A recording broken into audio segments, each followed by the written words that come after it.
நேற்று ரிலீஸ் பண்ண கமலஹாசன் ரஜினிகாந்த் உடைய சின்ன டீசரில் வந்து பார்த்திங்கன்னா எல்லாமே நல்லா தான் இருந்தது. ஆனால் ஒரு சில விஷயம் மட்டும் ரொம்ப வியர்டாக இருந்தது. அது என்னென்னா, அந்த காலத்தில் ரெட்ரோ மூவிஸில் வந்து பார்த்திங்கன்னா இந்த கார் வாஷ் பண்ணுறதுக்கு லேடிஸுங்க இருப்பாங்க. அவங்க வந்து ஸ்னூக்கர் கேம் விளாடுவாங்க, போலோ கேம் விளாடுவாங்க. அவங்க மோஸ்ட்லி வந்து பார்த்திங்கன்னா வில்லனுடைய கண்ட்ரோல்லே இருப்பாங்க பழைய மூவிஸ்லாம் பார்த்தீங்கன்னா. அதை எதுக்கு இதில் போட்டாங்க எனக்கு தெரியல. அது வந்து இது கொஞ்சம் க்ரியேட்டிவாக வேறு ஏதாச்சும் பண்ணியிருந்துருக்கலாம். ரெட்ரோலே க்ரியேட்டிவாக நிறைய விஷயம் பண்ணலாம். ஆனால் அது எதுவுமே பண்ணாமல் ரொம்ப சிம்பிளாக ஈஸியாக பண்ணிட்டாரு டைரக்டர் நெல்சன் அவர்கள். இது எல்லாமே செக்ஷுவலாக ஆப்ஜெக்டிஃபை பண்ணுற மாதிரி இருக்குது. ஒரு டெலியூஷனல் திங்கிங் ஒன்று இருக்கும். பொண்ணுங்களாம் நம்மள தான் பார்க்குறாங்க அப்படின்ற ஒரு திங்கிங் இருக்கும். அந்த திங்கிங் பேட்டர்னுக்கு தீனி போட்ட மாதிரி இருக்குது. இதுக்கு வந்து மணிச்சோவ் யூடியூபர் இருக்காங்களா, அவங்க எப்படி ரிப்ளை பண்ண போகிறாங்க எனக்கு தெரியல.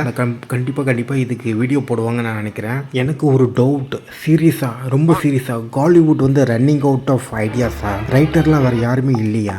காய்ஸ், இந்த டீசர் பற்றி உங்களுடைய கமெண்ட் என்னன்றது சொல்லுங்கள்.